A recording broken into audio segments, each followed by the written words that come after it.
তারুণ্যের উৎসব ২০২৫ এসো দেশ বদলায় পৃথিবী বদলায় স্লোগানে এগিয়ে চলা বাংলাদেশ অনূর্ধ্ব জাতীয় ফুটবল লীগ খাগড়াছড়ি জেলা দল গঠন ও ভবিষ্যৎ কর্ম পরিকল্পনা উপলক্ষে খাগড়াছড়িতে মিট দ্য প্রেস অনুষ্ঠিত হয়েছে। খাগড়াছড়ি থেকে বিপ্লব তালুকদারের প্রতিবেদনে দেখুন বিস্তারিত। শনিবার ১২ জুলাই ২০২৫ সকাল ১১টায় খাগড়াছড়ি জেলা ক্রীড়া সংস্থার উদ্যোগে স্টেডিয়ামের সম্মেলন কক্ষে মিট দ্য প্রেসের আয়োজন করে।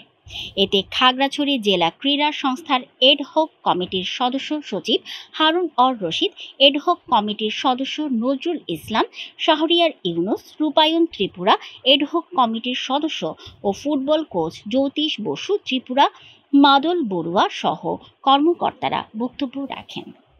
অনূর্ধ্ব-১৭ ফুটবল টিম বাছাই ও টিম অংশগ্রহণ নিয়ে মিট দ্য প্রেসে সাংবাদিকদের অংশগ্রহণের জন্য ক্রীড়া সংস্থার বক্তব্য তুলে ধরেন। এ সময় খেলোয়াড়দের বাছাই সহ নানা প্রতিবন্ধকতার কথাও তুলে ধরেন।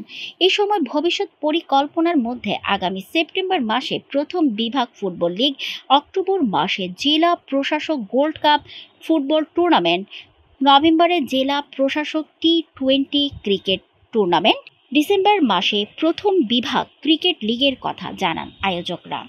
এছাড়াও ক্রীড়া সংগঠকরা শাহরিয়ার ইউনুস খাগড়াছড়ি জেলাকে ক্রীড়া বান্ধব করে গড়ে তুলে তরুণ প্রতিভাবানদের বাছাই করে খেলোয়াড়দের মধ্যে উৎসাহ বাড়ানো সহ গতিশীল করতে কাজ করে যাওয়ার আহ্বান জানান।